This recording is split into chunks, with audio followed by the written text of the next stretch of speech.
E aí pessoal, beleza? Bem-vindo ao canal Repensando. Eu sou Felipe Lopes e esse é mais um vídeo do nosso curso de Introdução à Filosofia. Hoje nós vamos falar de Spinoza. Baruch de Spinoza, ou Benedito de Spinoza, é um filósofo do século XVII, nascido em Amsterdã.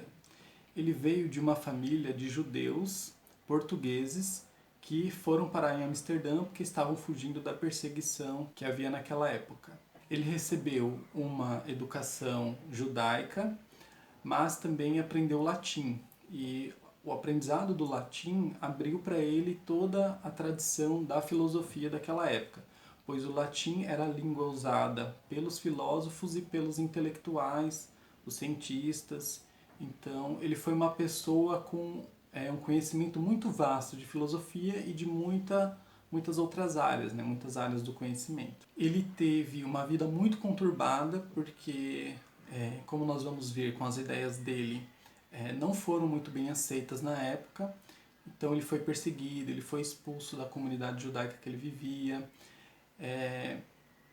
A vida dele, digamos assim, teve muitos altos e baixos, mas ele sempre conseguiu ter uma vida humilde e se dedicar aos estudos. Ele conheceu muitos intelectuais da época e ele foi convidado para ser professor numa universidade, só que ele recusou, porque ele tinha medo de que aceitar esse convite traria para ele algum tipo de restrição no seu pensamento. A obra dele fala de diversos temas, desde temas políticos, a questão do método de investigação, mas a sua obra-prima é o livro conhecido como Ética, que o nome inteiro é Ética Demonstrada à Maneira dos Geômetras. Ele foi influenciado por vários filósofos, mas o principal filósofo que influenciou o Spinoza com certeza foi o René Descartes, que nós falamos no nosso vídeo passado. O estilo de escrita do Spinoza na Ética é um estilo que chama bastante atenção porque ele escreve como se estivesse escrevendo um livro de matemática. É um estilo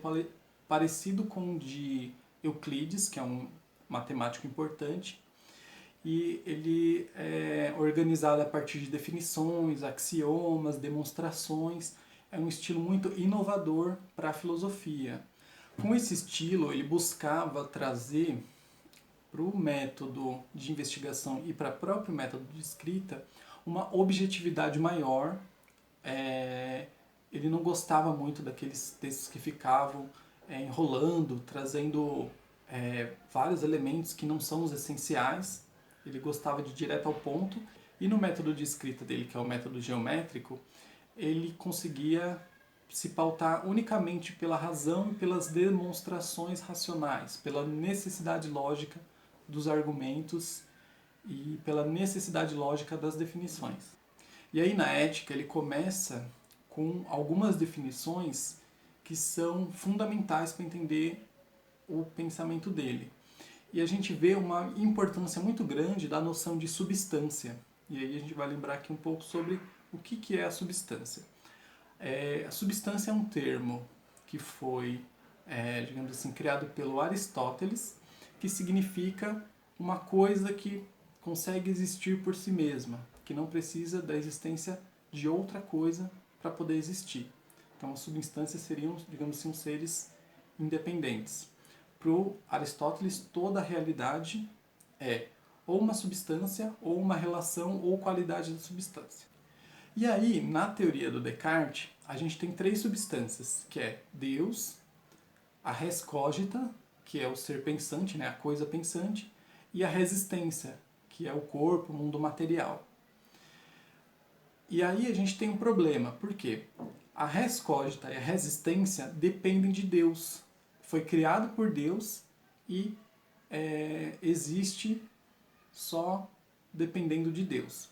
E para o Spinoza isso é um problema, é uma contradição, porque se a substância é uma coisa que existe por si mesma, ela não pode depender de nada. Então, se tudo depende de Deus, não pode ser uma substância. E aí Spinoza vai defender que só existe uma substância, que é Deus, mas é um Deus num sentido muito diferente do tradicional. Essa definição de Deus de Spinoza a gente tem que deixar muito claro que não é o Deus que a gente está acostumado a entender. esse Deus de Spinoza é a causa de si mesmo, ele é necessariamente existente e ele é infinito. Ele tem atributos e esses atributos também são infinitos. Tanto a resistência quanto a res cogita do Descartes, que é o mundo material e as coisas do pensamento, para o Spinoza são atributos de Deus. Então todo o mundo material e todo o nosso pensamento faz parte, é um dos atributos de Deus. Esses atributos de Deus são infinitos, então tanto o mundo material, e aí a gente pode entender o universo inteiro, não só o planeta, o universo inteiro como mundo material, ele é infinito, a capacidade do nosso pensamento também é infinito. Todos os atributos de Deus são infinitos. Mas as ideias, as coisas do mundo material, as coisas finitas, são modos, não são atributos, são modos de Deus. Então Deus, ele é infinito, mas ele tem os seus atributos e tem os seus modos. E aí assim, tudo que existe, tudo que é real, ele existe porque ele é Deus. Então o Deus de Spinoza engloba todos os seres existentes.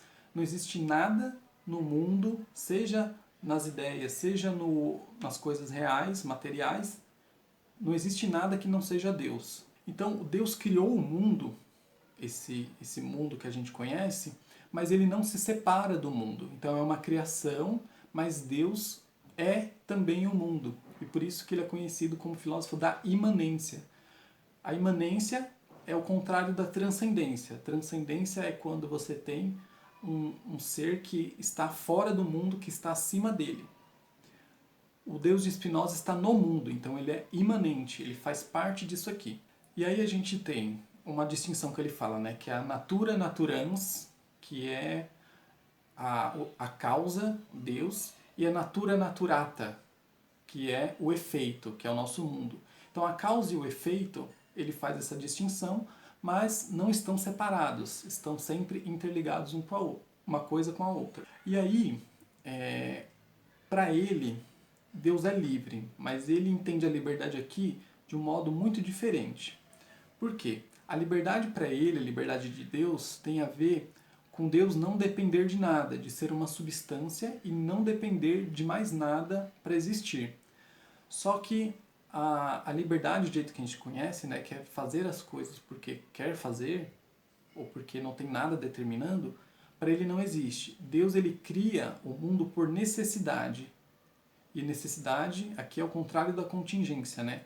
Contingência é o que poderia ser diferente, a necessidade é o que não poderia ser diferente. Acontece porque tem que acontecer. Então, tudo para ele, desde a criação, o modo como as coisas acontecem, é sempre uma necessidade. Não poderia ser diferente. E mesmo Deus, ao criar o mundo, o criou por necessidade. Então, a criação de Deus e a ação de Deus não é nem por bondade e nem por vontade. Ele acha que esses tipos de coisa é como se a gente quisesse personificar, né? Transformar Deus em pessoa, como se ele tivesse atributos humanos. Não, para ele não foi nem por bondade nem por vontade, a criação foi por necessidade. E aí assim, com essa nova concepção de substância, aquele problema de Descartes da relação entre alma e corpo vai ser muito mais fácil de resolver. Para ele, a alma e o corpo, eles são ligados porque eles vêm da mesma substância. Os diferentes atributos de Deus, os atributos da substância, eles têm uma relação com o outro, eles são, digamos assim, paralelos. Então toda a ideia corresponde a uma coisa no mundo. O corpo e a alma, eles estão ligados por uma forma de paralelismo, né? É uma coisa funciona da mesma forma com a outra, tem uma correspondência. Então esse tipo de ligação é a ligação da alma e do corpo, que, segundo ele, Descartes não conseguia resolver de maneira satisfatória porque eram duas substâncias diferentes, não poderiam se uma determinar a outra, né? Não poderia uma depender da outra. E aí, para Spinoza, o nosso corpo ele é afetado pelas coisas do mundo, e isso causa também relações com o nosso pensamento. Essa afecção que ele chama é esse encontro, né, da gente com as coisas, do nosso corpo com as coisas. A gente é afetado pelas coisas do mundo o tempo todo. E a afecção ela pode ter dois momentos. Um momento onde ela causa uma maior capacidade de agir, uma maior potência, que ele chama de conatos, ou uma menor capacidade de agir, uma menor potência. Então tem certos encontros, né, tem certas afecções que fazem um aumento da nossa potência. E quando tem esse aumento, ele chama isso de alegria. Quando tem a diminuição, ele chama de tristeza. Então aqui a gente coloca um novo sentido também para alegria e tristeza, que tem a ver com o aumento da minha potência, do meu conatos, ou a diminuição da minha potência, do meu conatos. E aí, para ele, o ser humano está sempre buscando aumentar, né, o seu conatos, aumentar a sua potência. E isso faz parte da nossa constituição. É natural que o ser humano busque aumentar a sua potência. Em relação ao conhecimento, a gente tem aquele paralelismo, né? As ideias têm sempre uma correspondente no mundo material. E aí, nesse sentido, a gente não tem ideias verdadeiras nem falsas. A gente tem sempre uma ideia que corresponde a uma coisa. Só que para ele, existem níveis de adequação. Então não existem ideias verdadeiras ou falsas, mas existem ideias mais adequadas e menos adequadas. E aí, de acordo com o nível, ele vai nos falar sobre 3 tipos de conhecimento. O primeiro é o conhecimento empírico, aquele conhecimento que a gente tem pelos sentidos, né?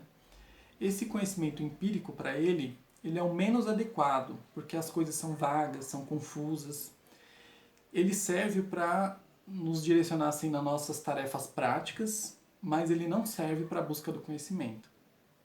O segundo tipo de conhecimento é o conhecimento da razão, que é o conhecimento através da lógica. A gente pode entender aqui como o modelo da matemática. O conhecimento matemático é um exemplo de conhecimento da razão. Para ele é um conhecimento mais adequado do que o conhecimento empírico e nele a gente consegue ter algumas ideias claras e distintas. É um conhecimento pautado na racionalidade. E o terceiro tipo de conhecimento é o conhecimento intuitivo, que é, digamos assim, o conhecimento mais alto, mais adequado. Esse conhecimento é ver as coisas de acordo com como elas são em Deus. É captar as coisas pelo nosso intelecto como elas são em Deus. E aí a gente tem as ideias mais claras e distintas e a gente também tem a noção da necessidade do mundo. A gente conhece as causas de todas as coisas no mundo, a gente conhece a necessidade que está por trás de tudo. E aí, todo conhecimento é um conhecimento de Deus, porque tudo que existe, tudo que pode ser conhecido é Deus. Então, os conhecimentos é uma busca por Deus também. E esse conhecimento se dá através de conhecer as causas. O que significa conhecer as causas? Conhecer o que determina cada coisa. E tudo é determinado por um conjunto de causas. Inclusive a ação humana. A nossa ação, o modo como a gente age no mundo, não é livre no sentido que a gente entende por liberdade, né? Que eu escolho o que eu quero fazer de acordo com a minha vontade, sem ser determinado por nada. Segundo ele, todas as nossas ações são determinadas por causas que muitas vezes a gente não conhece. E a gente acha que é livre justamente por não conhecer todas as causas das coisas que a gente faz, né? A gente não conhece todas as causas que estão determinando a gente. Então, não existe a liberdade enquanto escolha totalmente isenta de determinação. Para ele, a determinação está em tudo. Ele coloca um novo sentido de liberdade. Para ele, quanto mais a gente conhece, quanto mais a gente tem acesso às causas de todas as coisas, inclusive as causas da nossa própria ação, mais livre a gente é. Então a liberdade para ele, nesse novo sentido, é uma liberdade pelo conhecimento. Pelo conhecimento a gente consegue entender o mundo e quanto mais a gente entende, mais a gente é livre. E aí não há o bem ou o mal, no sentido que a gente entende também. Bem e mal, para ele, não pode existir porque tudo que existe, né, tudo que tem no mundo é uma necessidade. Não tem nada no mundo que não seja uma necessidade. As coisas são do jeito que são porque tem que ser assim. Tudo isso acontece segundo a essência de Deus. E aí a dica de aprofundamento é: leia a Ética de Spinoza. Eu sei que no primeiro momento vai causar um estranhamento muito grande, porque é um jeito muito diferente de escrever, mas ali está todo o núcleo do pensamento de Spinoza, certo? Então, curte o vídeo, compartilha aí com seus amigos, comenta aí o que você achou, não esquece de se inscrever no canal e é nóis!